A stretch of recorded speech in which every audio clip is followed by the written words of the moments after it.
Welcome! Welcome to your favorite Tennessee Titans podcast, Tennessee Titans Weekly. Jacques, Halt! Titan Upload.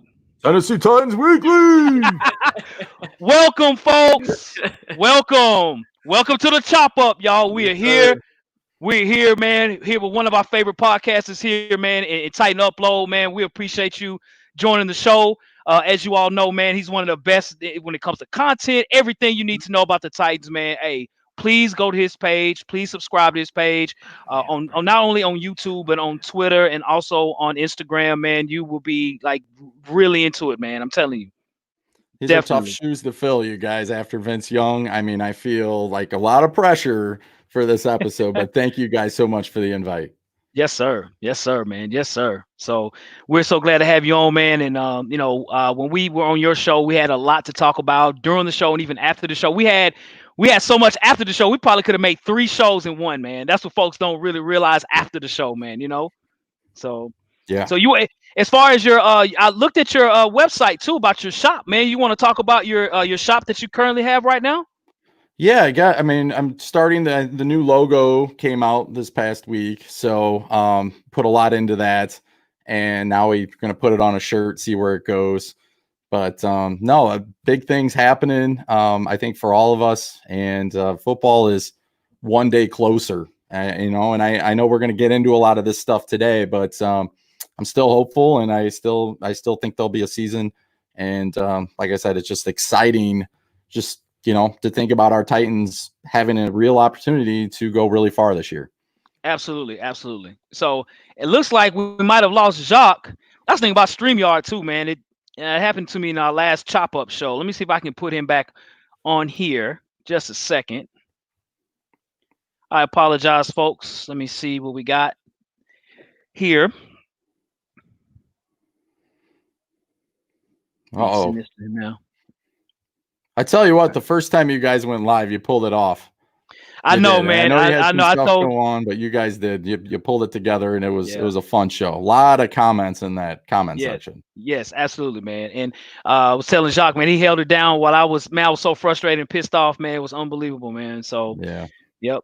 So what's going on, guys? We got several folks on the show here. Al Pierce, Jeremiah Robinson, Minnesota Titan Anderson, Comic God, LGRW, Michael Rossi, Eric Berry. What's going on, guys? Tighten up. Tighten up.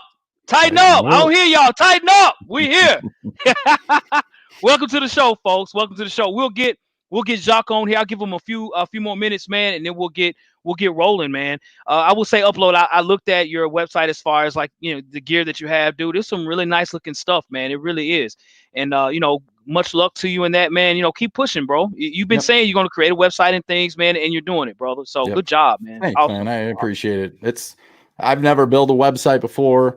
So that's all new to me. So just learning everything, learning on the spot, and just, anything I can take, just try to find a way to get it out there. So I understand, dude. Understood.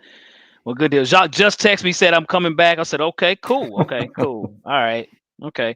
I'll give him another minute then, man. We'll start firing some questions, man. I'm looking at some of the comments here.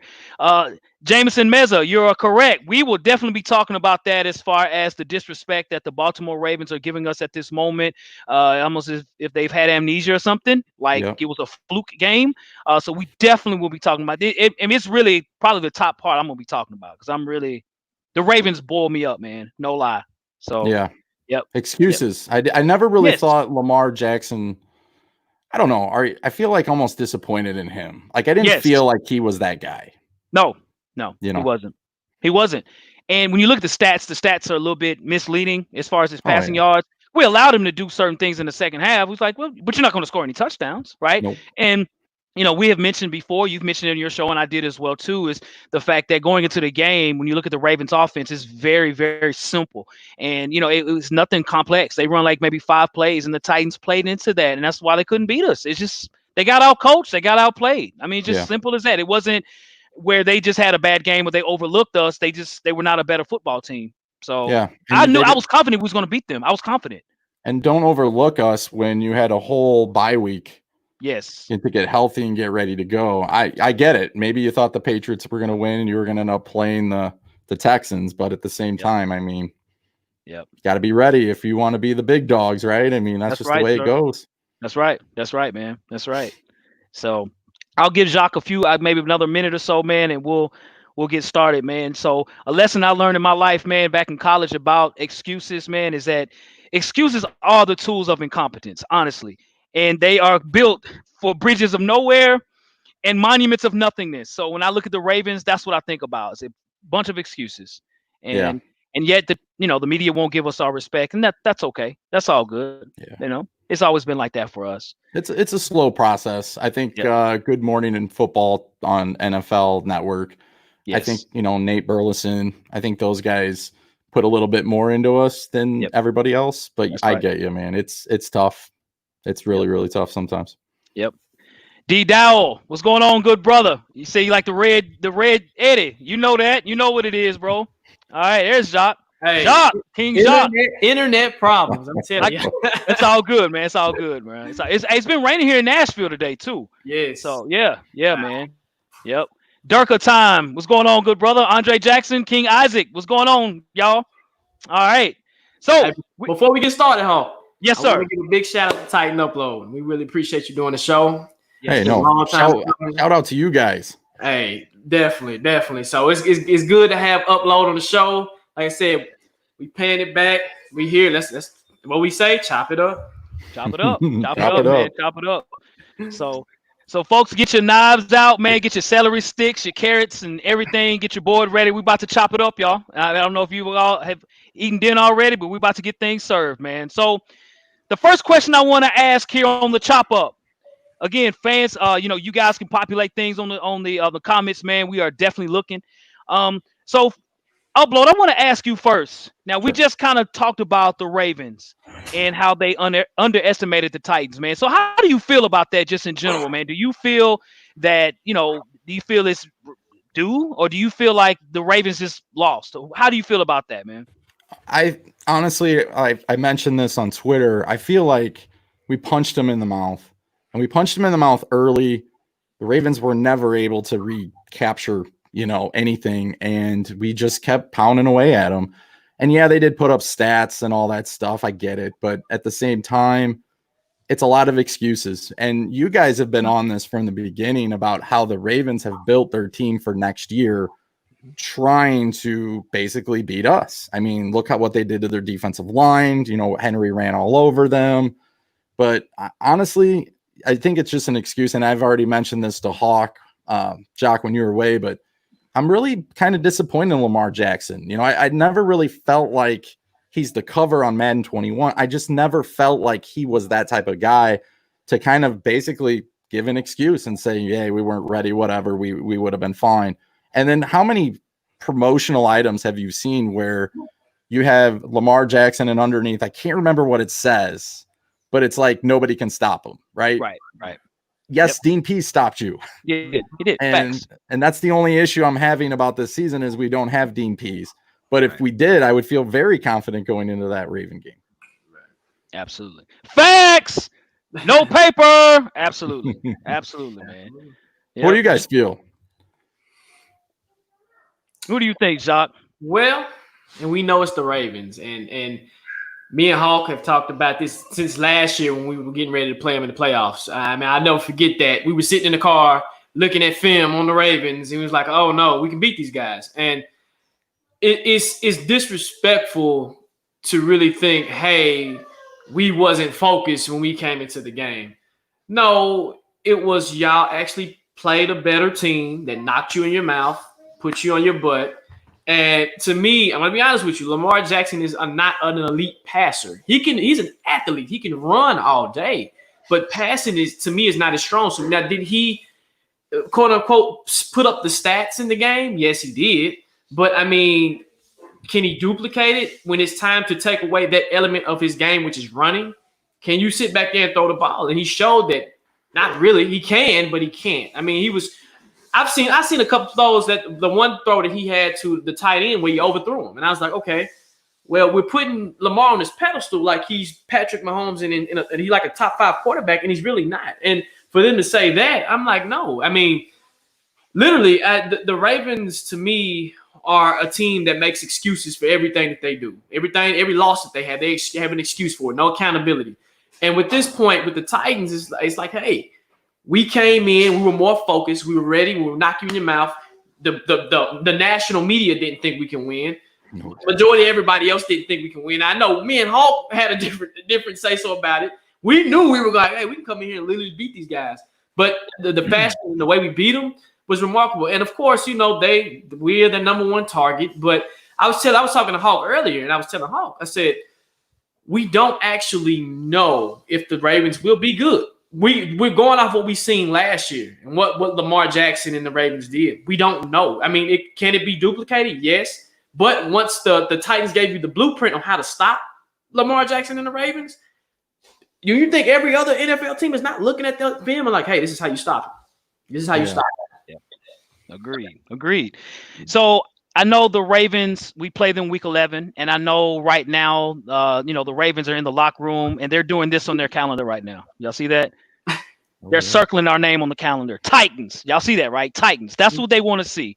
And so, during the game, we saw it, man, before it even happened. We stated that, looking at them offensively, it's very vanilla. I mean, it's almost high schoolish, honestly. They really only ran like 5 plays. A read option, throw it to the tight end down the middle, throw it to the corner to Hollywood Brown, and that's exactly what they did. So the Titans were ready for that. Again, Dean Pease probably coached the best game I've ever seen on the defensive side. And I'm not saying that because I'm a Titans fan. I'm being honest, because you're looking at a team that came in 14-2, right? Best team in the league. The Ravens this and the Ravens that. They're going to go to M&T Bank and just beat us down. That didn't happen. We clearly outcoached them and we outplayed them. And even when you look at the Ravens, man, on offense when we did play them, Lamar Jackson, honestly, in my opinion, I know people might think Mike Vick and things. Lamar Jackson's the best running quarterback that I've ever seen in the NFL. He really is. He's unbelievable, right? And he has good vision. He can throw. He throws pretty well, but he doesn't scare me throwing the football. So against the Titans, when you look at us and how we play on defense, man, we are a bend but don't break defense. We kept everything in front of us. Go ahead and get your 300, 400 yards or whatever, but you had 3 turnovers, right? So the way that we played, I don't really think it was anything. It was a fluke. We were a better football team. It's just plain and simple. There's no excuses. There isn't that's what it was. We were just not prepared, or we were overlooking them. You got beat. It was nothing they could do about it, right? It wasn't, you could just tell they were frustrated. When you look at them now, you hear Ray Lewis talking about it. Ray Lewis said the Ravens right now should be going to sleep thinking about Derrick Henry right now, right? You look at the fact they drafted J.K. Dobbins. You look at the fact that they drafted Queen out of LSU. These are guys they're trying to stack to beat us. We're probably not even worried about the damn Ravens. We're worried about the Chiefs, right? Yeah. They're worried about us because Derrick Henry has had them acting as if like they're the Jacksonville Jaguars, like waking up like, oh my gosh, I got to play Derrick Henry. But we knew going into the game, the so-called Ravens defense, the Ravens flock, we knew their interior was weak. And I was like, when we saw them play against the Browns, I was like, we saw Nick Chubb carving them up. And I'm like, if you allow Nick Chubb to do this, think what Derrick Henry can do. If he breaks that blitz, it's curtains. And all you got to do is ask Earl Thomas, right? Yeah. You got to, and Derrick Henry did that on purpose. And that's what I really like, man. He did it on purpose. You know what I mean? He had Earl Thomas doing the Cupid shuffle on the field. So Baltimore, you can miss me with that. You guys got beat flat out, no excuses. Hey, just say, hey, we lost. We got to get better. Plain and simple. Nothing else needs to be said. Absolutely. Go tighten up. Can't stand the Ravens. Tighten up. Maybe that's a good thing though. Like maybe we want them to think that they just overlooked us, and because if you think about it, you really learn a lot from your faults, right? And things you don't do well in a certain game, you try to figure it out. But if you just kind of overlook it, like, oh well, I wasn't really playing really hard, whatever. So maybe we can, duplicate what we did against them when we play them again week 11, Exactly. I agree. I mean, the focus. I mean, like you said, to me, I look at the Ravens almost like sometimes like the Jags. The Jags, I've always said, they're an emotional team. Yep. The Ravens are an emotional, organized team that can play ball. But, I mean, it's a lot of egos in that room. And when you got a lot of egos going, hey, it's going to start to see a divide and a crumble. And Lamar actually got frustrated. When he wasn't being successful, he was frustrated and flustered. So that's something that I'm looking forward to when we play him again. Like I'm with you. I told Hawkins earlier. I said, we never know. We might beat him again, and just in the same fashion or even better. So we just don't know. How's that game not a primetime game though? That's like, come on. That's crazy, man. The world would like to see that game, man. Disrespect. Yeah. Disrespect. That's all it is. Al Pierce, great comment. The Ravens need to worry about the Steelers and even the Browns in their own division. Leave us alone, man. You know what I mean? Hey, that's facts. It's talk, say facts, no paper. Worry about your own division because your division is even tougher this year because you can say what you want to say about the Browns, but I've always said this about the Browns. The Browns are a coach away from being a contender, okay? Yeah. And Freddie Kitchens wasn't doing it last year. Right. This year, the coach, we don't know, but maybe he can elevate them and get those guys to play as a unit, as a team, and throw their egos at the door. Because once the egos are at the door, then to me, that's the Ravens, one of the Ravens' competition. Their division, the Ravens need to come off their high horse just a little bit, sit down, rethink what they have, and just prepare for the season. The Titans game is one game. It's not like the 16 games. So it's crazy. Who was it? Cowherd came out today and said the Ravens could go 16-0. Did you guys see that one? No. Oh, boy. Here we go. No, exactly. Yeah. Well, the Ravens, I'm sure they're still feeling the fact that they might not get over this for 30 years, man. Seriously, they're like, man, we had the number one team in the league and we lost to a 6 seed. You know, I'm serious. This is going to haunt them, especially if they don't win a Super Bowl in this era. So the 16-0 crap, man. Look, I don't believe it. We still got the Chiefs. You still got number 15 at quarterback in Kansas City, Missouri. You still got to worry about that guy. Yeah. So that's what Colin does. Colin does it all the time. Oh yeah. Yeah. So upload. Yes. So we all know Adam Rank. Adam Stank. That had us going 3-13. 3-13, and of course he came out with his ranking show, and he had us going 8-8. Okay. The disrespect. We still get disrespect. Regardless, we went to the AFC Championship last year. Some people call it a fluke. We know as Titans fans it's real. I'm going to go with Upload first. How do you feel about that, Upload? Well, if you break down the 3-minute video, you can just tell it's just a quick thing, right? Now, maybe no shout out to the Tennessee Titans because your Twitter account is following this dude. But anyways, just want to throw that out there. But if you really look at it, number one, he's mad because the Titans and the Jaguars are not on Thursday night. So that's a shot at the Titans. Yes. And then number two, at the end, he says, we have overused Derrick Henry the last 2 years. Come on. Like, if you know anything about the Titans, Henry he's got a lot of miles left. And I mean, he hasn't even started to peak on those miles. Yes, we did overuse him the last 5 games of the year or whatever. But think about it. I mean, this guy, 7 carries his first year, 11 carries per average his second year. And I think 13 his third year. And he's going on his 5th year, right? So, I mean, come on. So I don't put too much into that. But 8-8, I don't know how you guys feel about it. The schedule it can be kind of tough. Right. Tough now. I mean, we're facing some really good defenses, and we've always been 9-7, and we're either going to be 10-6 or 8-8. So he's playing it safe with the Titans. I just don't like the fact he didn't put a lot of background into us when he makes those statements. Right. Agreed. What about you, Rob? So when you look at Adam Rank, what interests me on the fact that he has us losing to the Jags. Okay, that itself has just pretty much discredited him to the core, right? And again, he had us at 3-13 the previous year. Okay, so a lot of times, man, a lot of media folks who might not know about our particular team because they don't cover one team, they cover the whole league, and they probably don't have their eye too much on the Titans. That's just a throwout number, 8-8, because they made the playoffs. I'm just gonna say 8-8 because the Titans have historically been 8-8, 9-7, 8-8, 9-7. So why not? Because I was so off last year at 3-13, I might as well just make myself look better. But he has us losing to the Jags, and I'm like, bro, I don't know. I don't think you know what you're talking about, sir. So I know the Jags is a divisional game. I get that. I understand that. But I think the Jags might be the worst team in the league, but maybe them in Cincinnati. But when I look at Adam Rank, historically his numbers as far as what he guesses and things have been off. He had us. I'm trying to think who else he had us to lose to. I'm trying to remember. Did you hear why we're supposed to lose to the Broncos? No, because he loves Drew Lock. I mean, that's oh boy. So you love a player, so we automatically lose week 1. Right. Awesome. I don't want to hear any more. Who gave him a job? Exactly. And I bet even if you ask Adam Rank, man, name 5 players from the Titans, he probably not. couldn't do it, right? But that lets me know his football aptitude, because he could ask me of any team to name 5 players, and I can do that at the drop of a hat, right? So you have to look at where the source is coming from. So 8-8, Adam, I don't believe you, bro. It is what it is, man. Right. It remains to be seen. It should motivate the Titans. It should. It should. Vrabel will have him focused. He'll definitely have him focused and motivated. And that's something that I respect about Vrabel as a coach is even though we lost Dean Pease, Vrabel seems to grow each year as he's coaching. And we've seen that each year as he's coaching. I mean, think about it. What's his second year coaching and we got to the AFC Championship. Just imagine what more pieces we can add and we can get us a Super Bowl in the next couple of years. But Adam Rank is a joke. That's what he is. He's a joke. And I don't know how some people get these kind of jobs, but I mean, it's to disrespect us like that. Like you said, he doesn't know. And by the way, is he a Chicago Bears fan? I think.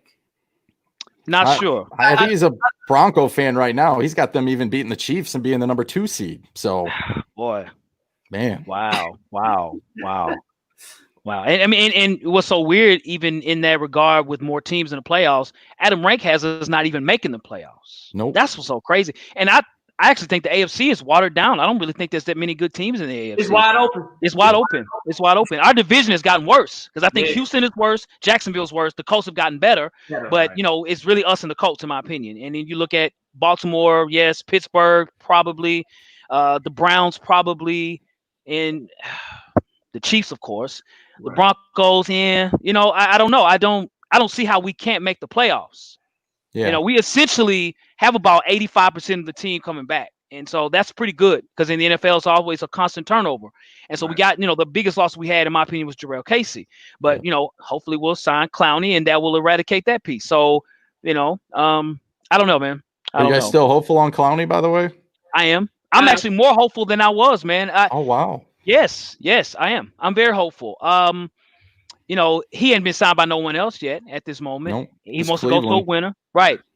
With me, go ahead, Hawk. Go ahead. No, you good. Go ahead. You good. Now, with me, the Clowney talk is kind of went under the rug for me a little bit. I'm like, okay, if we get him, we get him. If we don't, we don't. It's time. To me right now, it's time to focus on what we have now and just move forward. And if Clowney's ready to join, he's ready to join. If he doesn't, okay, it's not the end of the world.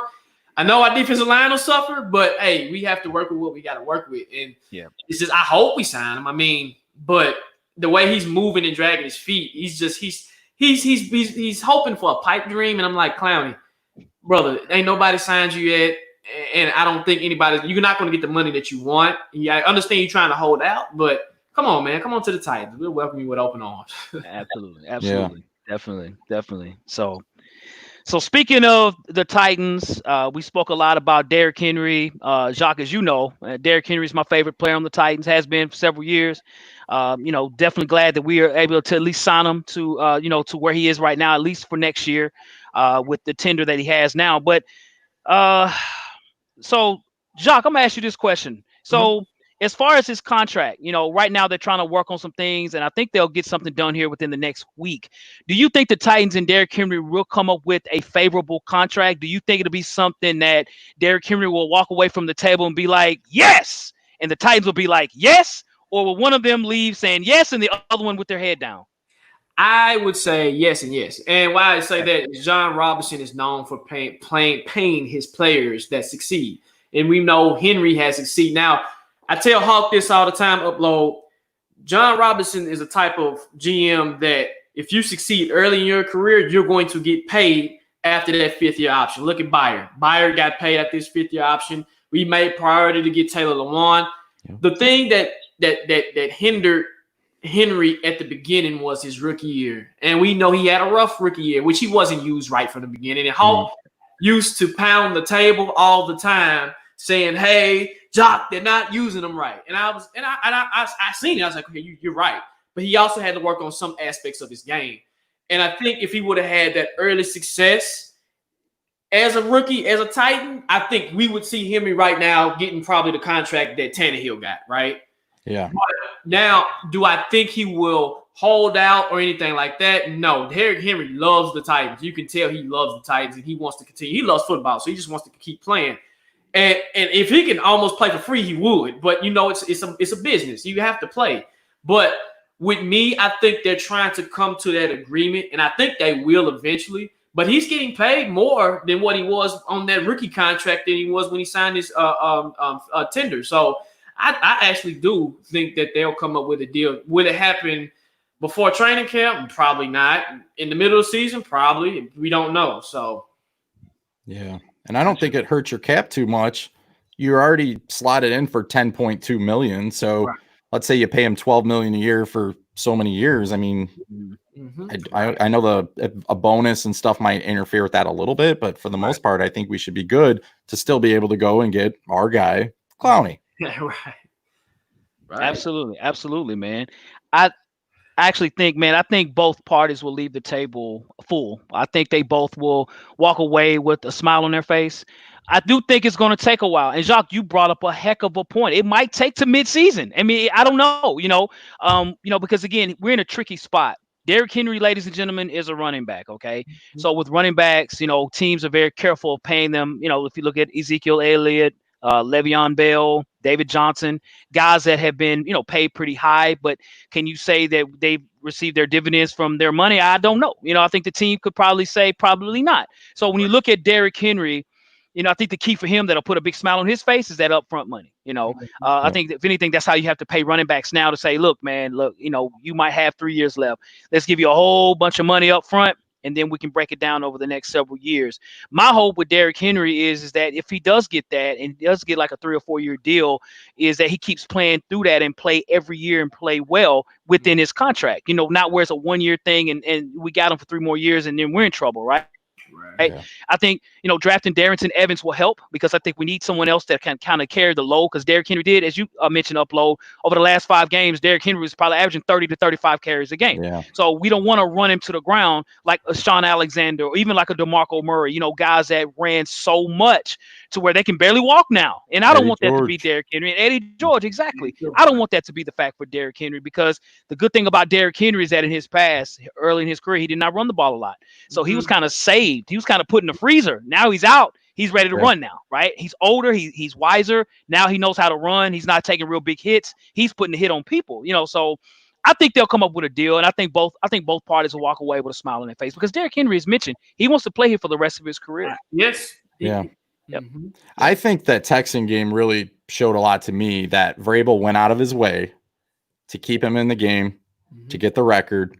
And think about it. The Titans have kind of overlooked Henry. They wanted to trade him the year before. They put Deion Lewis in front of him. I know that was more LaFleur. So, I think he just wants to be appreciated. And I think he does feel that way now. So I agree with you guys. I think they'll get it done.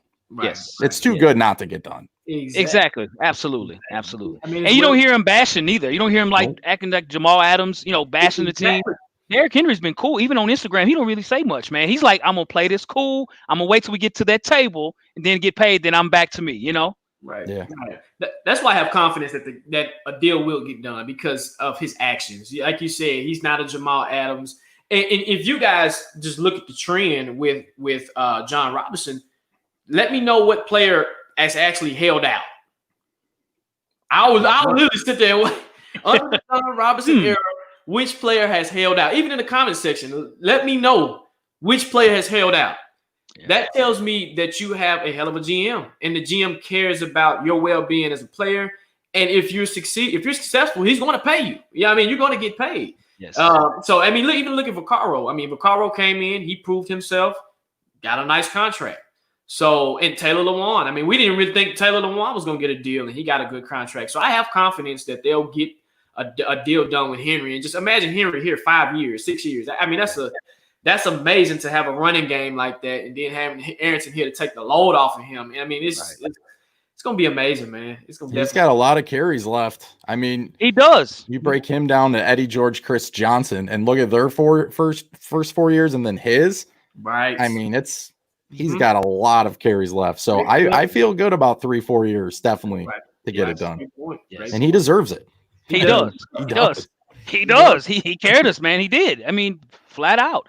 And he provides something that no other team has. Is a big running back that can be productive. There's not a team in the league that has that. We are Right. the only team that has that type of an offense, and I'm really glad that we're in that spot. And so it's really now to me, it's up to the defense, especially the defensive line and our pass rush. That's the issue. And D Right. Dow, I totally agree with you on the comment, sir. I think that's what's keeping us back for right now. But we'll discuss that. Right. We'll get to the comment section in a minute. It's coming. Absolutely, So, absolutely.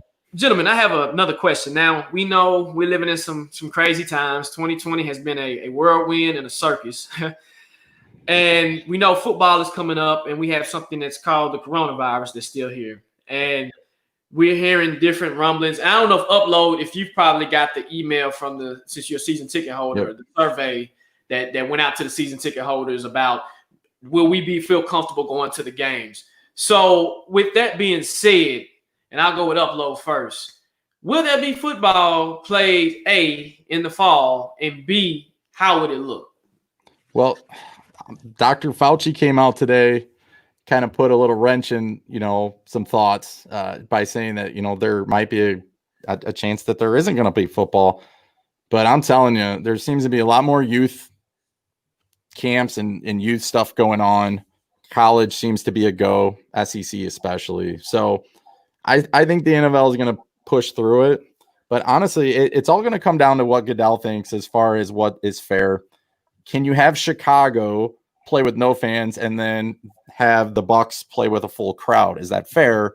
And what's that going to look like? We've heard the 2 preseason games might get washed away, but are they going? My question, when maybe you guys know this, are we going to start earlier? Because that seems to be to get everything done before Thanksgiving. I know you're not going to be able to do that with the NFL, but some of those other sports, they're trying to get them going early, stopping early.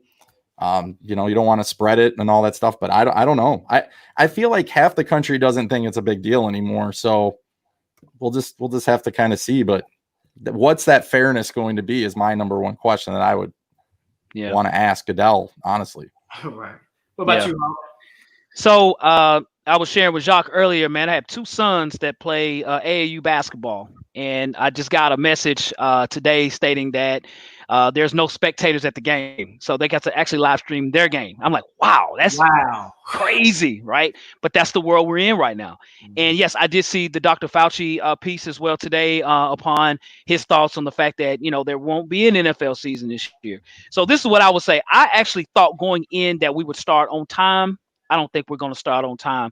There's even college football players that have, I think Texas has like 12 players with the virus, right? So that's just a start of it. I mean, again, we're not even in mini camp. They're not even in the locker room right now. So I can only imagine football being such a contact sport. All it would take is 1 or 2 players to say, look, man, I got it, and other players would be like, man, I don't know about this, right? And everyone would kind of freak out. And I think it'll just be a big rampant piece probably for the whole season, man, because there's been rumors that could be a second wave when it gets colder in the year or whatever. So I don't know. I'm not as confident as I had been that the season will start early. I would say, if anything, it can start, but like the NBA, it'll start later than earlier. Maybe it'll start in December or something. But I think we still got a ways to go. I see more people wearing more masks than I've seen of late. It's kind of weird how at times I didn't see as many. Now I see more. It's crazy. So I think people are still worried, and rightfully so. So I think right now, I think everybody's still kind of leery right now. I think it'll be later than sooner. That's just what I think, man. Yeah. Right. So with me, you've heard, I think Chris Harris has the virus. And I think a couple of Texans players have the virus. So, and we know how NFL locker rooms are. They're cesspools of just germs and just nastiness. I mean, we all play football, so we know what an NFL or football locker room looks like, period. And my confidence level is, it was up here, but now it's kind of coming down a little bit. And of course, like I said, I want football. Everybody wants football in the fall and in the spring. But and you're right, Upload. I think they're going to try to take out those 2 preseason games. And I heard they're trying to add more practice players to the practice squad. And I think they're trying to, because they actually know, hey, what's our contingency plan in case Tannehill gets the coronavirus? See, and that's another thing people are not looking at, is what happens if Derrick Henry gets the coronavirus or Tannehill gets the coronavirus and they have to quarantine for 14 days. That's 14 days. It's almost 3 weeks of games that Tannehill misses, and we need him to play. Same way with Derrick Henry. Same way with AJ Brown. So that's something that I'm almost to the point where, okay, do we want to lose our stars to the coronavirus and we have to play the Ravens the next week? You know what I mean? Half the team, the first string team is not playing, and we have the second string team playing because they don't. I mean, it's just so many just domino effects of this whole virus. And I mean, and being a season ticket holder, it's almost like, okay, do I want to chance it, sit in the 90-degree weather with a mask on? I hit cheer on my team, and it's just it's so much just thoughts going through my head. And I'm like, even with Dr. Fauci, I'm like, he speculates so much. I just don't. You just don't know. So I mean, I would love to start on time, but I do. I actually think that the 2 preseason games, they might get rid of the preseason altogether, just to give it that time where we have enough time to get to September and start the season on time. So yeah. And I feel bad. I mean, I'm a teacher, but I do feel bad for kids. I mean, they've had everything uprooted from them already, and then now the big expectation, I mean, is you're going to sit in school with a mask on all day. I mean, think of little kids and high schoolers and stuff. Like, I just don't know how that's going to work. I don't. Yeah.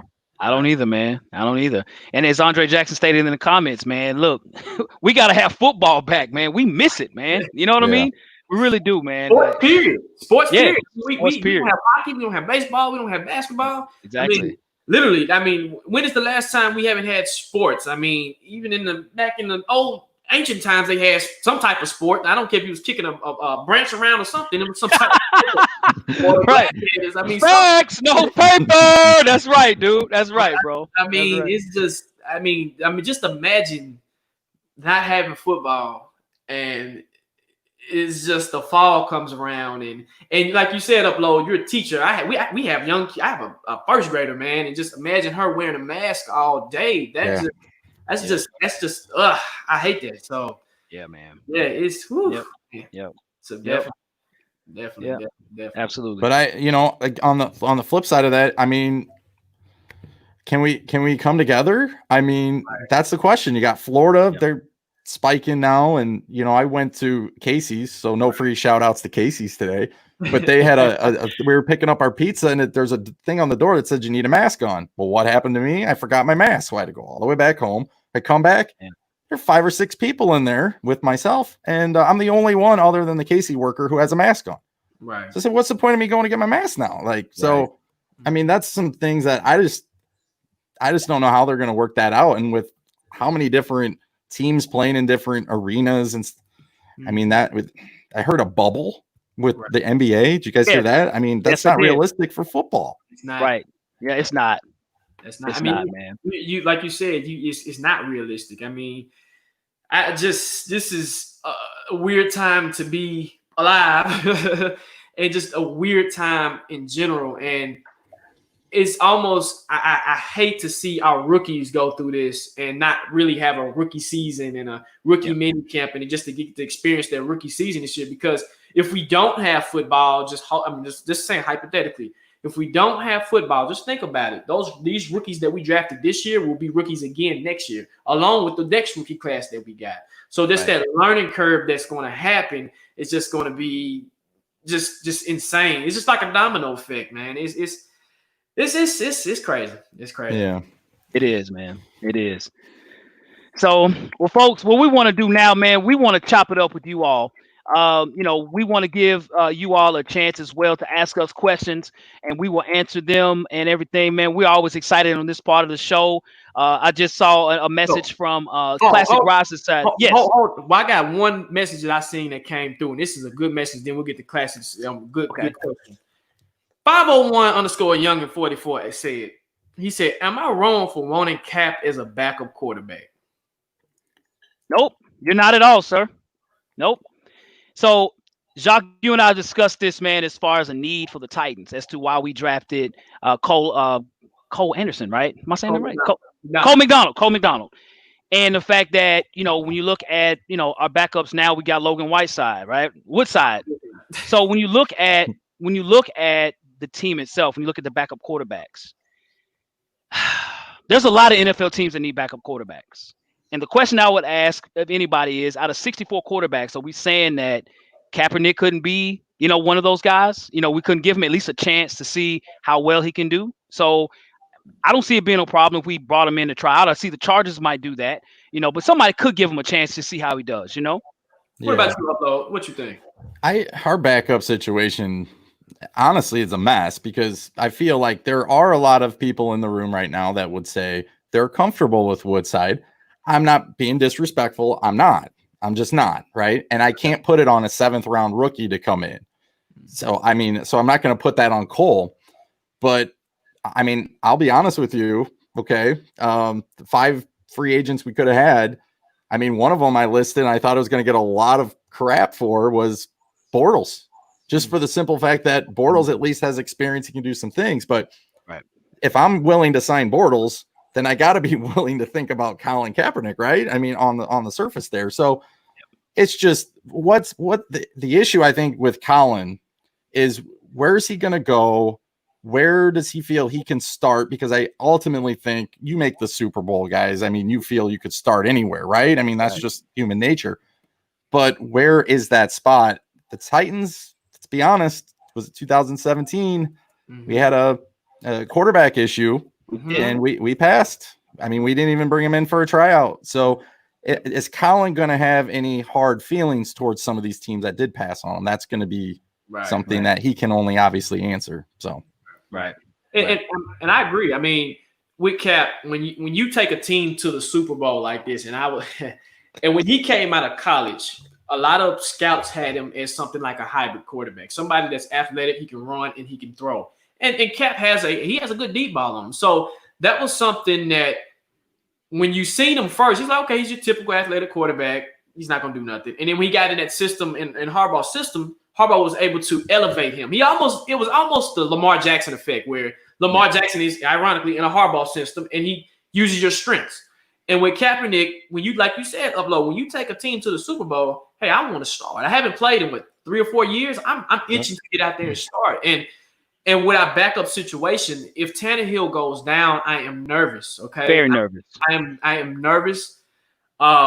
It could be where our season does like this because Woodside is not proven, and Colt McDonald. I mean, he's not proven. I mean, he's a rookie, and he's what, a 6th round, 7th round pick, and just I don't trust it. So I mean, at least bring him in to see what type of shape he's in, and I mean, he fits the offense very well. I mean, him and Tannehill, athletic, they can throw, they can run, and it's the scheme. You wouldn't have to change up your offense dramatically if you brought in a Bortles or anybody else. But to your point, Upload, you're right. About 2017, we had a quarterback issue. Yep. We didn't even look at it. So it's just now you're going to start to see the floodgates open where teams are going to start going after, hey, we want to look at Cap. We want to look at Cap. We want to go look at Cap. We want to look at Cap. So we'll see. Yeah. I think it's gonna take, and I'm gonna bring up Michael Jordan. Okay. Remember when Michael Jordan, 3 championships, his father dies, he quits, he goes to baseball. So he's out for like a year and a half, and he came back. Didn't win a championship when he came back. Remember that half year? It took into the following year, and then they brought in Rodman. It's probably going to take Colin, let's just be honest, probably a year to get under a system. Right, exactly. Right. So he's probably even coming in maybe as on paper, maybe competing just for, 3rd or, it's just going to depend on what team picks him. That's why I think the Patriots would be beautiful for him, man. I mean, it's scary too on the outside, Oh, it is, man. And I would hope that any team that would sign him would give him that, to understand he's been out for a very long time. You can't be in football shape and not play football. You can be working out every day until you get onto the field. It's a bit different. So hopefully there might be, some type of understanding to say, okay, this guy's out. He's been out for a while. Let's see what he does. Bring him in, and he needs to do well and things like that. But even from, I'm trying to remember who said, I think LGRW even stated from a PR standpoint, especially like to the Chargers. The Chargers have like 5 fans, right? So you want the Jags have 10 fans. So teams like that who need fans, I think it would be a great move to sign Colin Kaepernick, not only to give him an opportunity, but also to help your fan base. You know what I mean? I think it'll be a no-brainer to bring him in. All you can do is bring him in and see what he does. I just don't see him going the Chargers. There's 4 quarterbacks there, right? And they just drafted one 5 overall or 6 overall. I think it's a nice gesture to come out and say, hey, we really want you. And maybe he would go there. But I just feel like he's going to go to a spot where, man, and then was it Maurice Jones-Drew thought he would go to the Bucks? And I'm thinking, why would he go follow Blaine Gabbert again? Right. Don't you think he wants to get out of that whole Gabbert? That's hilarious. Yes, that's facts. That is facts. That's true. But at least we're able to have this conversation and be, you know what I mean? I mean, so unfortunately, everything that's happened, at least this has been one of those. Goodell's come out. It may be too late, but at least he came out. And we'll see where it goes because honestly, there's no reason why he should not be able to compete. I think some people will say, well, he's 1-10 as a starter, but he did put up pretty good stats, didn't he, his last season? He did. So, he did. So, and I see Lil Debbie stated, can we get Cam Newton? Cam will probably ask for a lot more than Colin Kaepernick. You know what I mean? I'd welcome it. If Cam Newton comes here as a backup, hey, go for it. But I think he would ask for more money. I think he'll probably be picked up right before the season starts by somebody who gets an injury and they bring him in. That's just my opinion. But has his injury been cleared?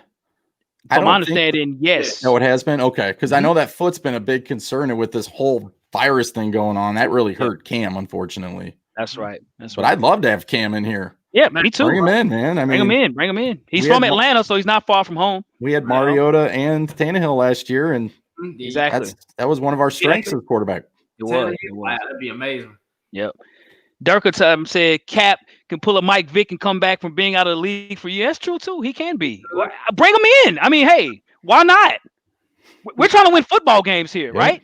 That's at the end of the day. Right, it's always a business, right? It's a business. The business is to win football games. Win football games. Win football games. Win, you know. So yeah. So yeah. So great comments, y'all. By the way, too, man. Music City guy says, he says this is a good year to invest in a backup quarterback with the Rona going around. So I keep the tires on Cap. I mean, that's a good point. That's a good point. Good point. Yep. Good point. Yep. Good point. So Jeremiah Robinson has a good question. He says, is Correa underrated? Correa is very underrated. I think he's I think he's actually underutilized, man. You know, I think he should get more playing time. I mean, he got a decent contract based on the playing time that he has. But man, when you think about the playoffs, if you heard anyone getting a sack, it was 44, right? He was the one making those sacks. So yes, Correa is very underrated. Correa was pretty good with the Ravens. You know, when he played with Baltimore, he was a sack machine. You know, so I'd like to see how he would do with more volume of playing time. But when he does play, I mean, he probably has the best PFF rank on the team on defense based on his playing time. He plays like 5 plays and gets a sack. That's unbelievable, right? I mean, God, look at the percentages on that. Golly. Yes. He does his job. He doesn't overplay plays sometimes like Landry does. And Landry's athletic. I get that. But Correa will go back and look at the first possession versus the Chiefs in the playoff game. He gets a sack on Mahomes. Why? Because he was in the right place and Mahomes just kind of went boop. So, you know, that's why I like Correa, and I'm glad we did bring him back for sure. That's originally, that's why Titans traded for him, because if Correa would have stayed in Baltimore, Correa probably would have been a star.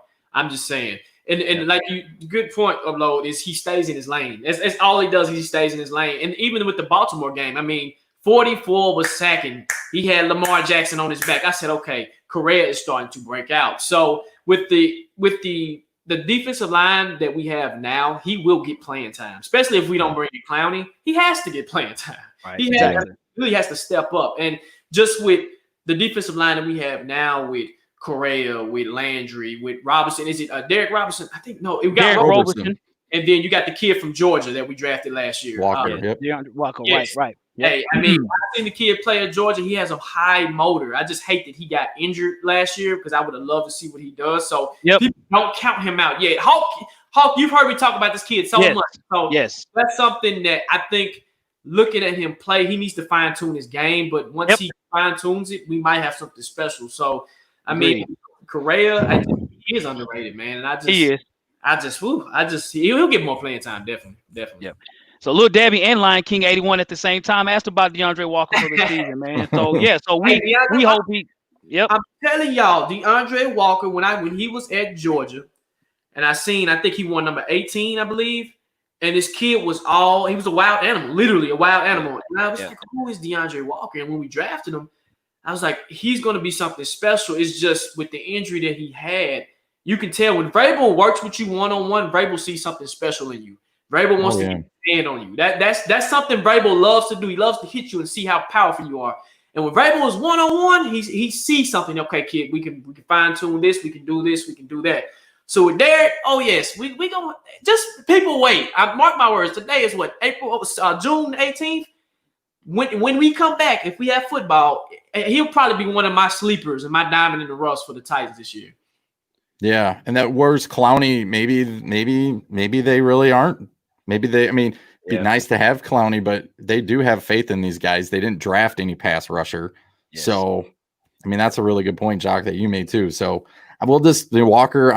I'm super pumped to see him play, but again, you bring Clowney in, and you already brought Beasley in. These guys may not get that overwhelmingly amount of playing time. Right. You know what I mean? So that's going to be one issue. But man, working out with Vrabel, you guys got it. I mean, Vrabel, look what he did to Long Jr.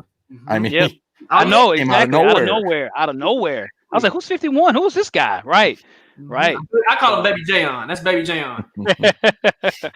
Yeah. So we have a question on here, guys. So will Landry, this is from Titans Mafia, will Harold Landry hit double-digit sacks this season? What do y'all think, man? Let me say this. If we happen to bring in Clowney, that takes the attention. Clowney will garner so much attention on the either left side or right side. That leaves Landry those one-on-one opportunities. The problem I have with Landry is Landry was so consistent like the first part of the year, and he kind of just dialed it back. And with Landry has to get more consistent. He had 9 sacks last year and then just stopped. Literally just stopped. And I'm like, okay, we had some steam going, but what happened? And maybe he's a one-trick pony. We know the lean, the bend that he has, but he has to get more tools in his toolbox. And if he can fine-tune his game, yes, but Landry has to get more consistent to me. I think he'll still hover around that 9 to maybe 8 sacks. But, I mean, that's good to have 9 sacks from Landry. If Clowney comes in, he has 5, and Vic Beasley has whatever he has. I mean, it's your sacks is getting distributed evenly throughout the line. So I don't think he'll hit double digits, man. What about you? What about y'all? I think he was. I think the argument from why his number stopped was we overused him. He played too much. He had too many plays. Too much dependency on him last year, and he kind of ran out of gas. So I think you're right. I'm not sure I would go with him getting double-digit sacks just for the fact that there's so many other guys on this roster that you're going to give some time to, and I feel like they're going to keep everybody fresh. Do the New York Giants defensive line maybe?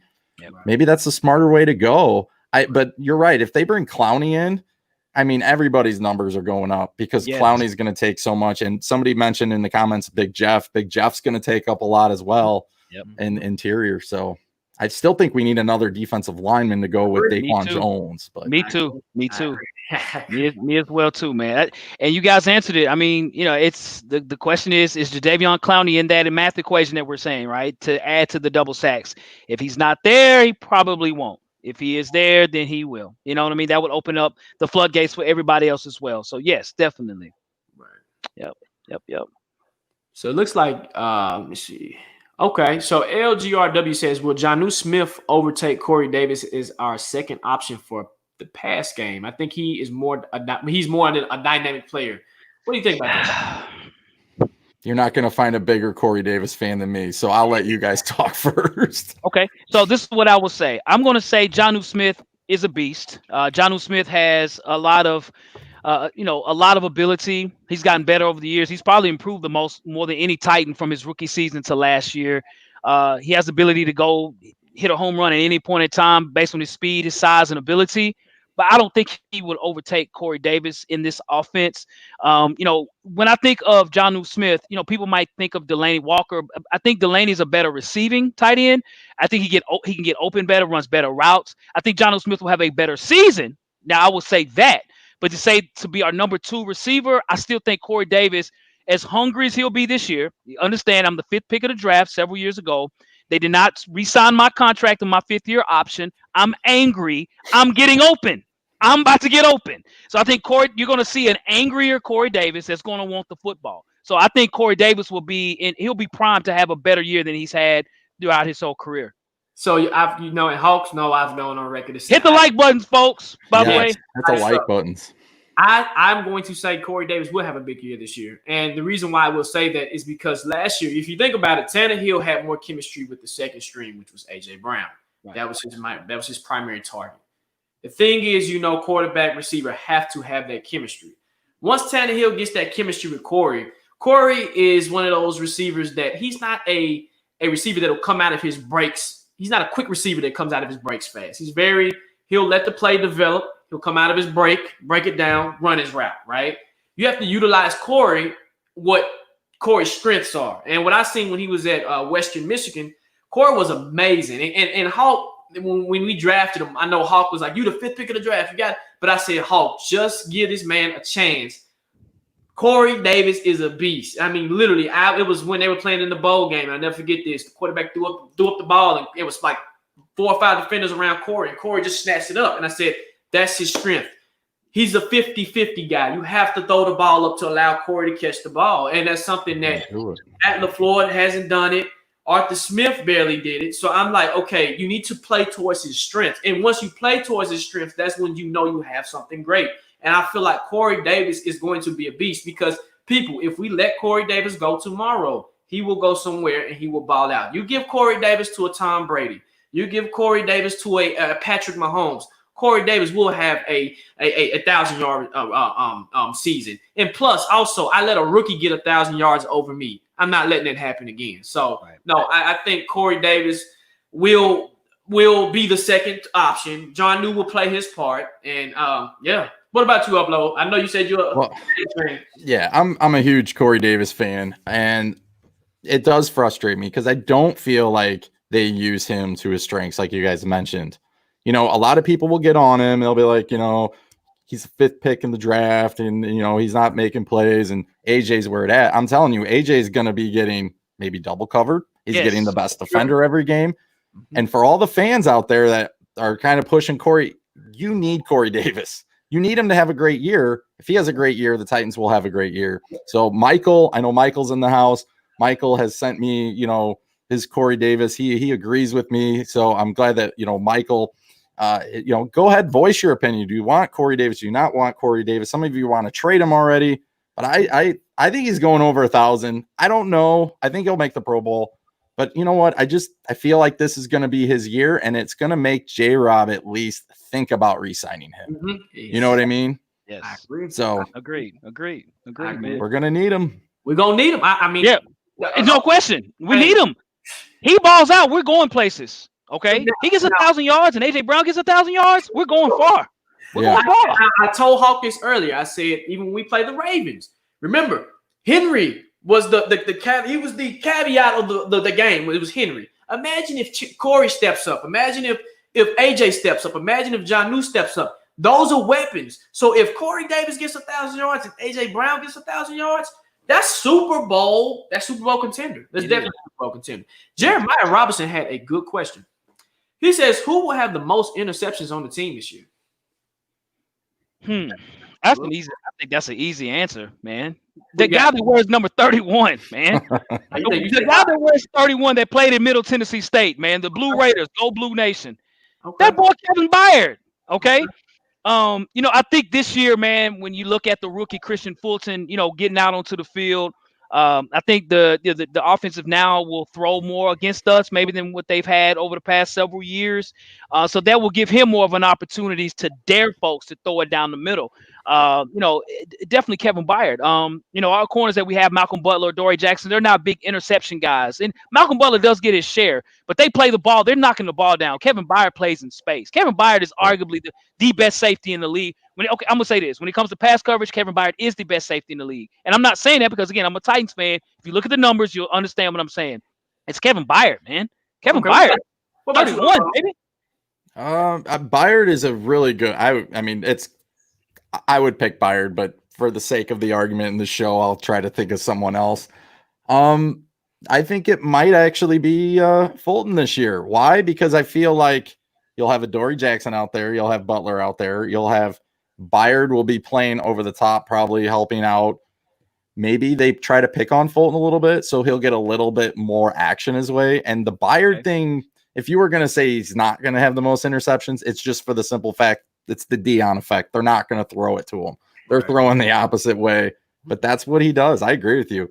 A lot of people do not view Byard as one of the best safeties because they don't know him, and we don't get a lot of pub. Usually we got more in the playoffs this year, obviously. So if they knew really who Byard is, and every safety knows who he is, right? Because they always they love Byard. I would go Byard, but you know what I mean. For sake of argument, we'll go Fulton. So for me, I would say Logan. I wish Logan was still here.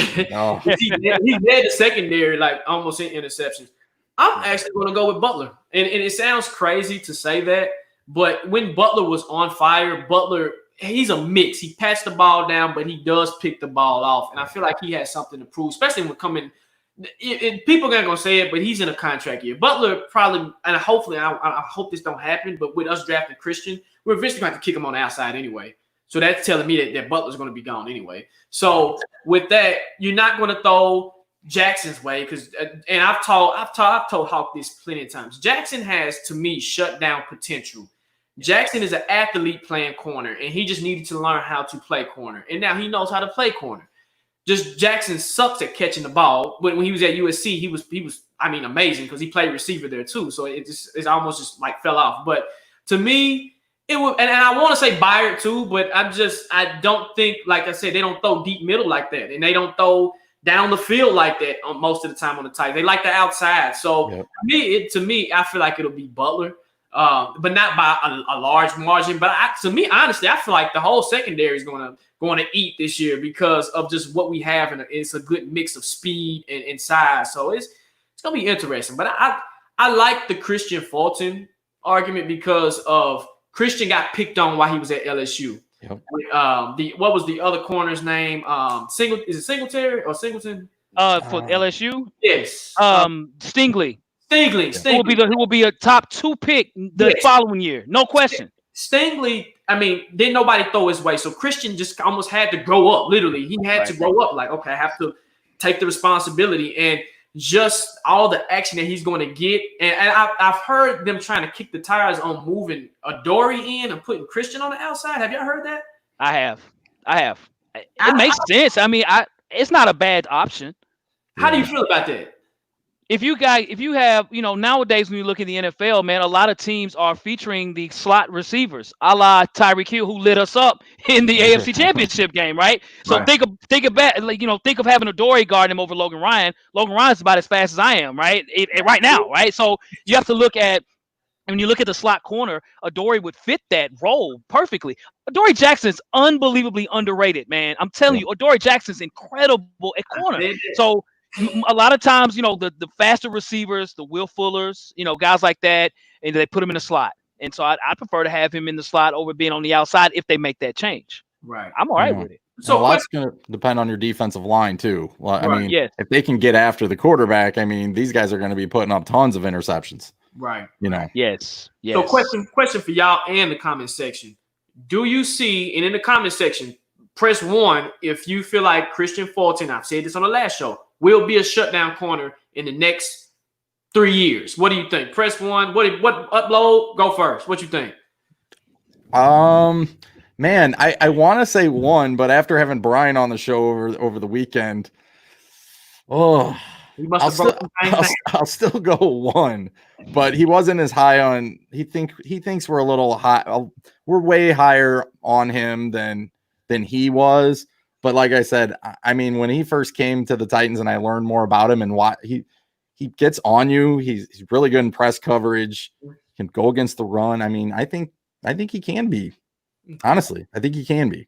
But Brian will say no. But we have a lot of 1s on the comments, man. I agree. I added mine on there as well too. A 1, definitely. Again, not saying this as a Titans fan. You got to look at. He went to LSU. LSU is DBU, okay? Players don't come out of LSU starting as a true freshman or playing a lot as a true freshman and not coming to the league and not know how to cover, right? So, when you look at the best corners in the league, half of them are from LSU. So he fits the bill, and he's been challenged unbelievably, right? He's played in national championship games. He's played in the SEC. So playing against premier receivers is like a walk in the park for him. Yes, he has to do it every day for in the NFL, but as he gets older, he gets more wiser, he gets more comfortable. I don't see it being a problem. Yeah, absolutely, he can be a shutdown corner. He has the size, he has the speed. Understand this guy missed a whole year of football and still was very productive last year. Would have been a first round pick if it was not for outside situations for him. Okay, so this should be a motivation for him to be like, these guys, no one picked me where I wanted to be picked. It's go time now, so we're gonna do this, right? I think that's why he's wearing 26. I think there's a meaning behind that as to where he was drafted. So, when players like that are that motivated, man, they're coming in with a chip on their shoulder. So something that I like about Christian is he gets his head around. Something that I complain about Adoree all the time. I love Adoree, and Hawk knows this. But Adoree, if he would have just got his head around a split second earlier, that could have been an interception, or it could have been a drop. Something that Christian does need to work on is when he's in press is he's too grabby sometimes. And in the NFL, that's a PI all the time. PI. And they're very sensitive about PIs in the NFL. But other than that, I mean, he's fluent coming out of his breaks. He got smooth hips. I mean, it's just he knows how to mirror receivers, and he's quick and he's fast. So once he gets his technique down and he gets the fundamentals and the game slows down for him, yes, he will be a shutdown corner. I mean, it's just like you said, it's just people had him down here, and I get why, but at the same time, going back and looking at tape, I'm like, no, he has the potential. He just needs to be in the right room with Jonathan, because Jonathan Joseph's here, so that's a good mentor to have to teach you the fundamentals of the game. Kerry Coombs, man, I mean, him and Dean Pease, those are going to be big misses. Yes. And we'll see how that works out. I'm sure somebody will step in, but I'm glad you mentioned Joseph. That I don't see Joseph as being like the dynamic player to come in, but he's going to be able to help these guys and give them and coach them up a little bit. So I can see why J-Rob went after this guy. Right. Yes. Yep. LGRW, I agree, sir. We have 45 people watching and 24 likes. Let's get them likes up, folks. Gotta at least get 50. Come on. Exactly. Let's get 50. That's an upload slogan. Get to 50, folks. Let's get it. Let's do it, man. Let's do it. Little Debbie had a good question. This actually is a good question. She says, "Do the character issues concern you at all? Look at DeAndre Baker, for example. So, do character issues concern you, especially with being like Titan, being on the Titan team?" Yes. Well, I think in any business, you're going to have character issues, right? No matter where you work. Wherever you're working right now, if you work with more than 5 people, somebody's got a character issue. So I think it really depends on a few things. One, culture, right? What's the culture? Do they accept that or they do not accept that? So if you do accept that, how do you challenge that? How do you make it where you can either accept that character or you let it go? Okay. For the Titans, their culture, I feel that everyone has adapted pretty well with them. I don't feel that we've had any character issues since Vrabel has been the coach, even since John Robinson has been here. And I think he's ironed all of that out. Like I think he doesn't have any. He has a zero tolerance for big time character flaws. Or if there are some, they know how to hide it. And I think that's a good thing. Okay, where it's not a distraction. And so yes, it can play a bad factor into that. But sometimes, man, if somebody has bad character and their talent is unbelievable, you got to find a way as a manager to manage that, right? To be a coach, to manage that. And there are coaches that can do that. And those are the ones that are successful. So it depends. You look at Antonio Brown, major character issues, right? He was in the league just long enough to where his character might have superseded his production. That's why he's not longer in the league, right? So, yeah, it can, but you can manage it based on how well you are as an organization. Yeah, I think J-Rob, out of all the GMs, I mean, we heard what he did with Simmons. Mm-hmm. It wasn't that he went to talk to Simmons every day. He went to all those people around Simmons and wanted to know more and more and more. And that's what I love about J-Rob as a general manager. I mean, I'm sure he has really put a lot into this pick. And if J-Rob's comfortable taking him, then I am. I mean, why should you guys brought this up? We haven't had any character issues. Maybe other than Matthews, but I mean, there was some stuff going on there we didn't know about with LaFleur. So, I trust the process, and you just got to trust J-Rob and knows what he's doing. That's right. I mean, I've said it the best. I mean, our culture has changed so much. I mean, in years past, we've had high egos in our locker room, and J. Rob has come in. And he has a standard of team first guys in locker room, and when you have that standard and you set that standard high, everybody wants to come and play for you. And like you said, for example, Simmons, even Fulton with his issues that he had, you can tell he's humbled by it. And he's like, hey, I'm ready to focus on football. I'm ready to play football. I can leave all that in my past. And if John gave me a chance, that he's seen something in potential in me that he says, hey, Christian, I know you can come in here and work hard. I know you're going to come in here and work hard and do what you have to do. So character issues don't concern me. Now, if this was the Steelers or the Eagles or team locker rooms that are unstable, or the Jaguars locker room, but we know that the Kitties locker room is very unstable. I mean, nobody wants to play for their organization. When you have something like that, then that's a bad culture. But I feel like we can almost bring in anybody besides Antonio Brown, but we can bring in anybody and they will fit right in with our culture. I mean, I don't know. Maybe can Antonio Brown come in our locker room and I think Antonio Brown, isn't his more of a mental thing? Like there's something going on there that they need to get him help. And, and I'm so sick of character, right? I'm sorry to go off a little bit, but I'm so sick of sometimes we don't take mental health seriously and we just push it off that, oh, they're crazy. This is a guy, I mean, he put up tons of stats. I mean, I'm sure Tomlin can tell us more, but just like maybe they did try to help him, but it just seems like there's something more going on with him, right? I mean, correct. It is. I mean, like you said, mentally he's a little off. And they say CT. I mean, you never know. Exactly. That's football, man. It happens, man. Like we got to look at how many players are in the NFL. You have to anticipate that a percentage of people in general, somebody has a mental situation, right? And it happens. So yeah. So that's life, man. He has something mental there. Definitely, it's more than a character flaw. It's mental for him. Exactly. So Michael Sykes has a question. He says, do y'all see the Titans re-signing J-Rob to a long-term deal? Absolutely. Yeah, it's his forever. Yes, it is. He's from Tennessee. So, I mean, that's huge in my book. Yes, definitely. I think they'll pay him. And, absolutely. Yes.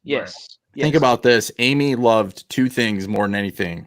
She loved Mike Mularkey and Marcus Mariota, and J-Rob found a way to get rid of both guys. He's going to be here a while. Yes, right. I mean, you never know. J-Rob might be the future owner of the team. I mean, the way he's going, it wouldn't surprise me one bit. I mean, he took our team and he literally changed our team. Like literally, we went from night and day. So, I mean, I never forget the trade that he made for DeMarco Murray. And then all of a sudden we wake up, he done traded for multiple picks. That's a Patriot thing to do. And you bring in almost adopted culture of the Patriots culture. I mean, we went to the AFC Championship, guys. Y'all think about that. Right. Exactly. Let that think in. Yep. And then J-Rob, if he is on a long-term deal, I would expect at times he's going to make mistakes. All GMs do. There's not a perfect GM. And so, when GMs make mistakes, fans hop to say, okay, get rid of him right now, right? So I'm looking more of, okay, how long has he been successful? And even if he makes a flub here, can he supersede that too, right? I mean, yeah, absolutely, man. J-Rob has really helped to create the culture here. And, I mean, we've been a winning franchise. I mean, I know 9-7 is not the greatest record, but, hey, he wins a lot of football games. And he brought these players in, and I think our future is very bright here. Right. Yep. Yeah. He knows our strengths, and he does them well. Let's just say that. Yes. Doesn't try to do anything we shouldn't be doing. We stick to our strengths. Yep. And I think players generally like being here, and I think he's a major part of that. Like when you look at Derrick Henry saying he wants to be here, right? That's huge. Logan Ryan didn't want to leave here. Jarrell Casey didn't want to leave here, right? These players like it here. And when you have a GM that works well with them and create their culture for players to want to stay here, that bodes and says a lot about J-Rob. So I'm a big J-Rob guy, dude. Keep him. Absolutely. Yep. Absolutely. Me too. Yep. Well, they talking about VY in the comment section, man. Yeah. So fans, for those that hadn't watched our previous show, you guys missed the treat, man. If you get a chance, watch our previous show. We were able to interview Vince Young. It was about a 45-minute video. He talks a whole lot about things. If you guys want to know about how he feels about Jeff Fisher, watch the show. Okay, watch the show. Definitely. Even about the fact of him, leaving as far as the Titans, he was just stating that, overall he loved it here. He loved being a Titan, and he has no ill will towards the fans. So I would definitely say watch it, man. It's definitely a good watch, man. Absolutely. I mean, I wish he would have stayed here a lot longer, and Fisher would have utilized him how he should have utilized him. But we know how that goes. But I mean, it would have been awesome to. He brought up a valid point. He said, "Man, imagine the team that we had in 2000. I think it was 8, when they had Bo Scaves, they had KB, they had Chris Johnson, they had Lindell White. I mean, in the defense, we can go down the line with the defense. He even said Chris Hope was one of the smartest players that he knows. I mean, good, it was amazing. I mean, and literally, and I think when he said it, I got thinking, I said, you know what? We had an amazing team, and it's just sometimes coaching. Yeah. And you know what's a shame too? If Fisher was flexible, that Raven game was a nightmare. Yes. After Chris Johnson scores that touchdown, they injure him. Yes. Like that game turns into a nightmare. Just throwing Vince Young out there, how would that have just changed even a series? Right. Exactly. Just a series. Mm-hmm. Yep. Agreed, man. Yep. So, but shout out to you guys. That's awesome for what you did for the Titan community to bring him in on your show. I mean, honestly, you guys got more out of him than I think I've seen anywhere else try to get out of him. It's some really good stuff, some very good insight. So yeah, you guys definitely got to go check that out and hit the like button for sure. Yes, definitely. Yes, get that thing going through YouTube. Yes, definitely. Thank you. And guys, we have more coming down the road, man. Just stay tuned. We really enjoyed talking to Vince Young. Vince was really a good guy, and talking to him before the show, we discussed a lot of things that we didn't even record. Dude is a good dude, man. So yeah, man. So maybe we'll have him on a future show where we can get him live or something, man. That would be cool. Yeah, that would be. Maybe we'll try to we'll see what we can do, man. But that'll be so he can interact with the fans and get to talk to some fans and ask questions, because I mean it was a good interview, a real good interview. So Yep. So I was kidding with you guys, saying you guys just, the bar just whoop way up here. No, man. No, man. Hey, Upload, you are interviewing current players, man. You know what I mean? So if you guys get a chance to watch Mason Kinsey, you know what I mean? The guy that was a free agent that, has a very good possibility of making the football team. From that, I'm now a fan of Mason Kinsey because of your show, Upload. I'm really going for him, honestly. So every time I see him, I'm like, man, that's the guy that Upload interview. I'm dead up serious when I'm saying this. So I hope he does make this. I think he has an opportunity to make the team. Tajay Shop's not here. So, so good things he's for him. going to make the team. I mean, just like you said, when I watched the video of Upload, I was like, I'm not. He's going. He's hungry. I said he's going to make the team. He's definitely hungry. Yeah, man. Jeremiah Robinson had a good question. He said, could Chris Ferguson be a top AFC tight end? A top tight end. Needs to block better, though. Yeah, I agree. That's not his strength. Ferguson can catch the ball. So if you're saying top, that's a humongous statement. I would say, if anything, he can be a very good tight end. He's definitely our number 2 tight end. I had made mention on a previous show, you have to look at the trust they put in Ferguson. Think about it. Did we draft a tight end? Nope. Did we bring any tight ends in as a free agent? Nope. We got Jonnu and him, and then Michael Pruitt. So, they trust Ferguson. I trust Ferguson. He can catch the football. To say a top tight end, he's got some ways to go. But, Ferguson catches the football. He plays hard. I like Ferguson a lot. How about better than Jack Doyle? Do we think he can be better than Jack Doyle? Man, that's a lot. Jack Doyle is pretty good, dude. He is. We had him. I think Jack Doyle. Yeah, I know. In Jack Doyle's prime, because Jack Doyle had a lot of injuries. In Doyle's prime, I don't know if he'd be as good as Jack Doyle. I don't know. Jack Doyle can catch the ball. He made plays, man. He looked like Dallas Clark out there in his prime. Yeah, I think if his blocking can get a little better, he can be on more sets, on the field more. Mm-hmm. Yep. But so maybe. Let me say that maybe, like you said. That's something I'm gonna miss about Delaney. Delaney can block. He was one of the best blocking tight ends that we had. And Jonnu and First are gonna have to fill some big shoes, man, to go in there and do that. But catching wise, man, that Joker catches anything that you can throw at him. The one play that he had when we played the Texans, that was a fluke where it bounced off and I They don't. should have ran the ball to begin with. Yes, they should have ran the No, football. come on. We were at the game. Me and Jacques was sitting right next to each other. Like, man, should have Man. ran the game, man. We were pissed off, pissed. And when he fumbled, like any of us could have fumbled. I mean, he was just in a bad spot. So yeah, we should have ran the football. It was a We bang did. bang play. Literally, it was bang It bang. was. It was. It But was. It nah, was. yeah. Do you guys see Arthur Smith elevating in year 2? Yes. Yes. I say that in confidence. Arthur Smith from probably week 5 on was on point. Okay. And I think now he understands going into the season. I don't have, Mariota playing right now. I have Tannehill. So he knows going into the season what he's working with, right? And he seemed to mesh very well with Tannehill, the way the offense was ran with Derrick Henry. You had prime Derrick Henry last year. Now you got A.J. Brown coming. So you have a lot of things that we didn't know early in the year last year when he first started. Now you know what we got coming this year. So it's not much of a change on offense except for maybe Darrington Evans. Someone had asked a question about the offensive line with Jack Conklin being gone. Will that be a big difference as well? I think that will be a challenge for us too. But I think overall he still has the same players that he had when he was successful. So moving forward, absolutely, I think he'll do much better next year. Yes. Yeah.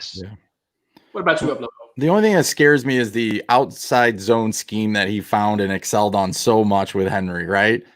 Mm-hmm. Is there a blueprint out there? Did the Chiefs do enough to kind of – I mean, I don't think so. I think we went away from Henry and then the Chiefs took us out of their element by their long drives in the third quarter. But that would be one thing. But, I mean, you got A.J. Brown, you got Corey Davis, you got weapons, you guys mentioned Tannehill.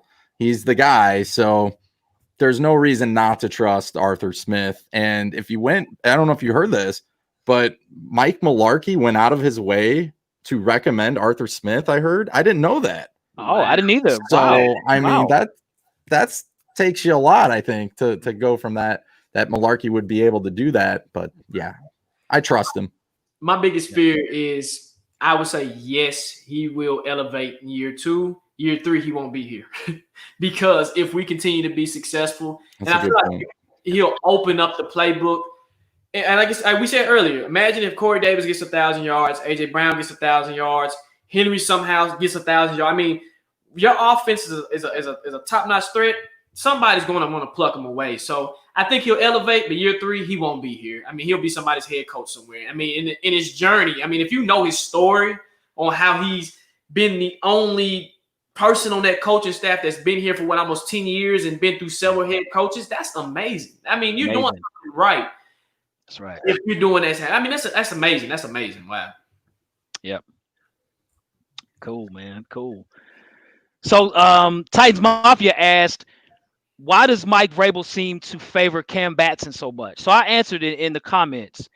Cam Batson, and it's interesting, a very versatile ball player, and he brings in different dynamics. He don't cost a lot on the books, I'm sure.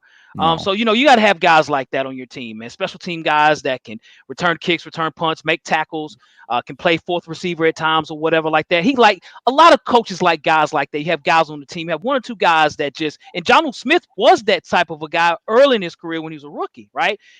Mike Vrabel and even Mike Mularkey really took a liking to Jonnu Smith. And so Cam Batson's that type of player, man. You got to have players like that on your team. Yeah, he won a lot of one off-season award last year, and then he got hurt, unfortunately. But that's going to be the debate because you're not going to let Raymond go, right? He's going to make the team.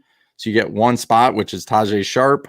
Mm-hmm. The thing is that I don't find Cam Batson as a Tajay Sharp kind of guy, right? Nope. Cam Batson can do a lot of things, but Tajay was a great route runner, and he could pretty much catch anything. That was his thing. Yes. So is there a guy on the roster? There's a guy from Indiana Brian mentioned.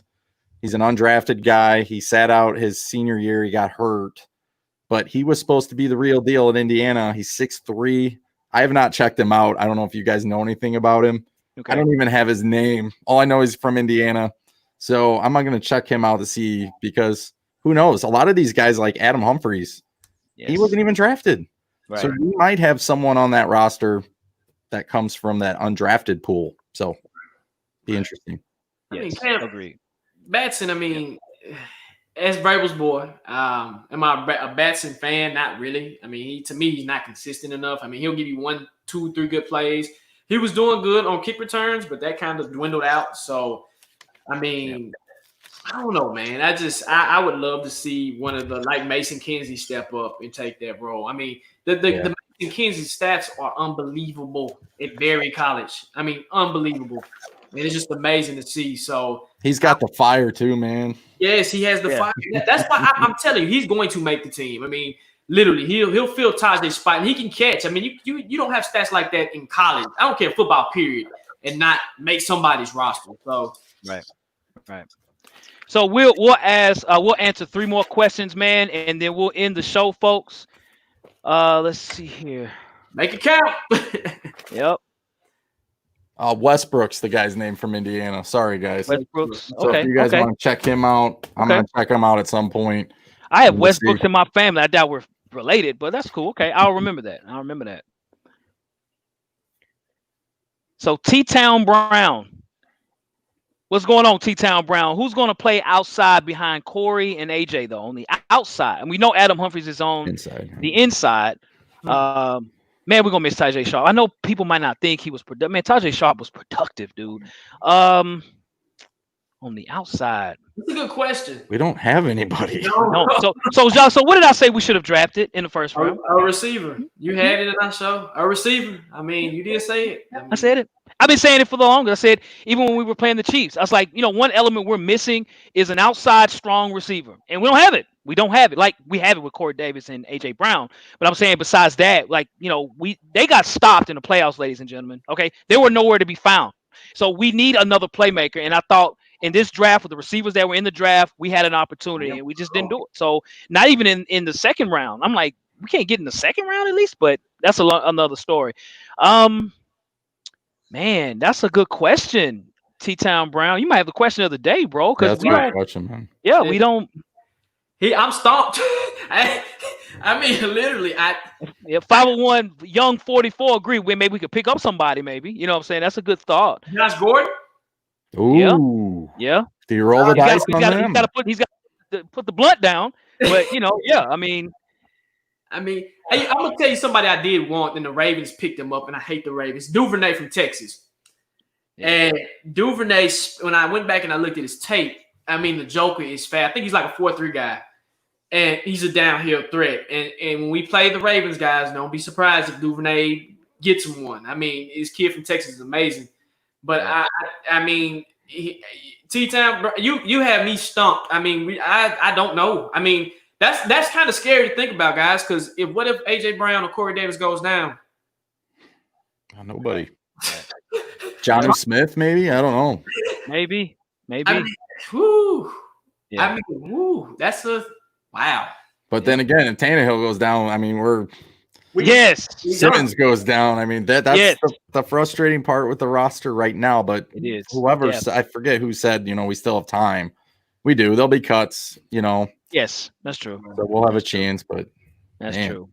Al Pierce said we'll go double tight end. That's a good point too. I do agree with that. We'd have to change up our offense at least at the moment, unless we pick somebody up. I see somebody said Des Bryant. Durkatom said is still available. Yeah, it's true.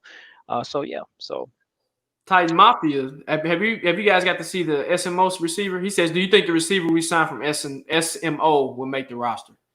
I heard good things from him. From SEMO? You talking about Southeast Missouri?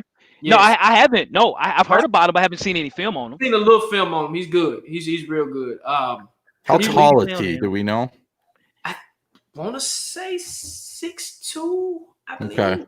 I believe. I mean, somebody in the comment section looked that up. I want to say he's about 6'2", 6'3". Okay. Wilkerson, right? Is that his last name? I believe so. Yeah. Yeah. And then Jeremiah Robinson just asked, could Khalif play on the outside? No, he's too small. He's too small, man. He'll get jammed up on the line of scrimmage immediately. He's a slot guy, Yeah. What about Baby Dave? I call him Baby Davis, but remember the Davis we picked up? Yes. Was it Rashard Davis? Yes, he made a great catch, but I don't know how tall he is. Isn't he a speed guy too? Yes, he is a speed guy. Yes. He played like 2 games, but he is. Yeah. Yep. And he making plays. Yeah, good job, Upload. They just threw him out there. Remember that? Yep. Just threw him out there. 89 or something like that. Yeah. I was like, who's this guy? Who's number 89 out there or something? Yeah. Yep. It's almost if you get your shot. I mean, if you get your shot, Yep. take advantage of it. Yep.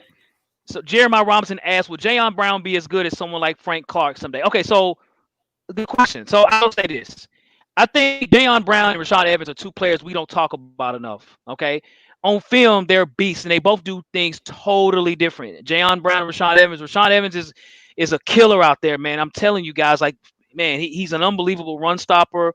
When people try to crack down and block him, he destroys linemen. I mean, he's great. Jayon Brown is all over the field. I would say when you look at Frank, I forgot his name just like that, Frank Clark for the Chiefs. Jayon Brown and him played two totally different positions. You know, Frank Clark is more of a defensive end. Jayon Brown is an inside linebacker. Frank Clark's like 6'4". Jayon Brown's like 5'11". So there's two different positions. I don't think he will have the impact as Frank Clark, but I think Jayon Brown still, his future is very bright. He's done very well. It was a fourth round pick or something like that. So he's over exceeded himself. Absolutely. Fifth round pick. Fifth round pick. Fifth round pick. Yes. And 5'9", like you said, Alpiz. Yeah, he's about 5'9" actually.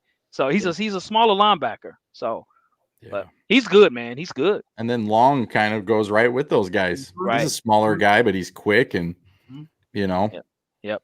They're your hybrid linebackers. 'Cause I know John used to actually play safety. And then that's when they moved him to linebacker when he was at UCLA. And he played behind Miles Jack. And what was the linebacker that we had? Man, what was his name? Before Jayon Brown. Man, I mean, he was the guy. All the linebackers. Brown? Was it Brown? Zach Brown? No, he played. He was Miles Jack. Then it was him. Then it was Jayon. And we drafted Ayers. And he Akeem Ayers, right? Good. Well, no, it wasn't Ayers. He stayed. Ayers did play at UCLA, but Ayers might be a little older. It was a John Robinson. It was a John Robinson pickup. He stayed in. I mean, he was injured all the time. He had potential. He's slipping in my mind. Oh, yes, I know what you're talking about now. Man, what is Wallace? Yes, Wallace. Yes, Wallace. Aaron Wallace. Yes. 52. He wore 52. 52. Yes. Yeah, I forgot about it. And the TCU guy. I forgot about him too. Yes. I mean, Wallace had potential, but his injuries it pushed him out the league. But he had potential. But Jayon is one of those hybrid guys that, again, Vrabel puts your hands on you. He sees something in potential in you, and he sees that you're going to be great. And I think that's one of Vrabel's favorites too. Is Jayon. So I feel like Jayon has exceeded what he was doing. I mean, for a fifth round pick, you exceeding double digit tackles each year. I mean, it's ridiculous. Getting sacks, making plays. I mean, he's all around the ball. So, and you guys see when he went down. I mean, we had Long come in, and it wasn't really a big drop off. So, Brady did try to pick on him too, and I was kind of critical on him. Yeah, it wasn't. I mean, he was thrown into a fire. Right. But he was able to pick up during that game, and Brady couldn't really take advantage of him. So exactly, absolutely. Right. So we'll answer one more question. The mention of Dodd's name kills me inside. Yeah, he might be the biggest bust we ever had here, man. Like over the past 10 years, Kevin Dodd was a bust with a capital B. Let me see here. Caraway. You got a good question. He said, is J-Rob's best pick or Byard? Byard easily. Okay. Byard easily. Okay. What you think of Blow? Well, I mean, value. Is it value what we're looking for? Fifth round pick, but Byard's all pro, so you got to go Byard. Third round pick out of Middle Tennessee State, man. And honestly, he probably picked him higher than most would have picked Byard, right? Mm-hmm. Byard probably the end of the third, didn't get invited to the combine. Right. But J-Rob wasn't taking any chances. He was picking them. Yep. So, yeah, I'll go Byard. 20 interceptions in college, man. Byard as well. I mean, it's like you said, Hawk, when we drafted him, you said, man, he has 20 interceptions. You don't wake up playing 20 interceptions. And when we drafted him, I ironically went back and looked at the Alabama game when they played Alabama. And I was like, okay, he's making plays. He's playing Big D Henry the King. And I'm like, okay, he's making plays. And what he's been able to do in his first 5 years in the league is amazing. I mean, imagine by the end of his career, that Joker might have 30, 40 interceptions, just the way he's trending up. So, right. Yeah. Byard covers space so well, man. I mean, Titan fans, honestly, can you think, except maybe Antonio Brown about 2 or 3 years ago when we played Pittsburgh, can you really think of any receiver that has really just beat us deep middle consistently? Nope. No. Diop has his games, but it's more inside 5-10 yards. T.Y. Hilton's had a few games, but that Yep. was more man-to-man coverage with Adoree Jackson. Adoree hanging with him, right? But, teams don't beat us deep middle because of Kevin Byard. Byard covers space. Yeah. Yeah. That's a good point. Yes. And it's underrated. You won't see that on the stat sheet. But quarterbacks, they try to throw it deep and they end up just checking down. It's like, it's not open. We see the tape. I'm like, Byard's right there. I dare him to throw the ball. If Byard puts his hands on the football, it's an interception. He don't drop picks. Malcolm, Butler, Adoree, times they drop interceptions. Kevin Byard don't drop picks, man. Yeah. Yep. Byard easily for me. Byard. Not because we played at the same school. I'm just saying, I don't know him. I'm just saying that he's an unbelievable safety for. You guys don't have like alumni functions where. Yeah, there are some like golf tournaments that we have with former players and things like that. There are things that do happen like that. Yes, it just hasn't. Yeah. Gotcha. Yeah. Yep. So. Well, folks, I'm gonna tell you this, man. Titan Upload, bro. I've had a ball, dude. This is fun. Dude, this is fun, bro. This is great, man, and we truly appreciate your time. We appreciate your expertise. We appreciate your help and everything, man. With the fact of talking to you on a lot of things, man. You sure have helped us a lot. We appreciate everything that you've done, and we appreciate you being on our show, man. Definitely. Yeah, thanks for the invite. Anytime, guys. Yes, and sir. you're always welcome on my channel as well. Yes. Like I said, you guys, the number one people want to hear Titans Weekly, man. So keep doing your thing. And man, Vince Young, still can't believe it. Cannot believe it. Hey, it was a treat. Like Hawk said, Upload. Like we said, we appreciate it, man. You gave us an opportunity to come on your show, and we've always wanted to pay it back. I said, but we got to get Upload on the show. We have to get Upload on the show. We finally did it. So people, it's going to be plenty of these shows where we have Upload and everybody else. We got a special guest, next week, Hawk, coming in? Yep. Next week. So it's we got plenty coming down the line. And then I know we might do something like when it close to come to the season, so everybody be looking out for that. But Upload again, bro, much appreciated. We appreciate you coming on the show. Yep. And hey, anytime, man, anytime. Thanks again, guys. And let's just hope there's football, right? Let's just hope there's football. Exactly. We're too good to skip a season. We're too good. So Absolutely. That's correct. So, folks, if you would like to subscribe to our channel, you can click the subscribe button there as well. You can, hit us on Instagram at Tennessee Titans Weekly, on Twitter at Titans Weekly 24/7. On email, we're at Tennessee Titans Weekly at gmail.com. And also, people, get the likes, share the video. Actually, go back and look at the Vince Young video. Get those likes up. Hey, we got to get that out there, man. It's got some good hot pipe of tea in there. So everybody go check it out. Like I said, once again, check out Titan Upload's channel. Subscribe if you're not already subscribed. And I mean, hey, we Titans fans here. We love the Titans, so tighten up, definitely. And also, guys, let's get the followers up on Instagram, on Titan Upload's Instagram and Tennessee Titan Weekly. So let's try to do that and get that up as well. Yep. Absolutely. We're almost at 1,000 folks. So we still here, and let's keep it pushing, man. We're trying to get there. Yeah, there's no reason you guys aren't at 1,000. So I'm serious. Vince Young retweeted it. If you guys do anything, retweet this thing, get it out there. Make the local media pick this thing up and talk about it. Yes, right. Definitely. Give them no option. But it's good. It's great. You guys got some really great stuff in there. So shout out to you guys. Thank you. Thanks, man. All right. Well, to you and yours, folks, we truly appreciate all the fans tuning in on the show, man. We appreciate the comments as well and everything. And, we will see you again next week. We'll have another chop up. So just keep your eyes and ears open, and we'll get back to you, folks. Tighten up, baby. Tighten up. Tighten up. Y'all know what we do. Yes, sir. Yes, sir. All right.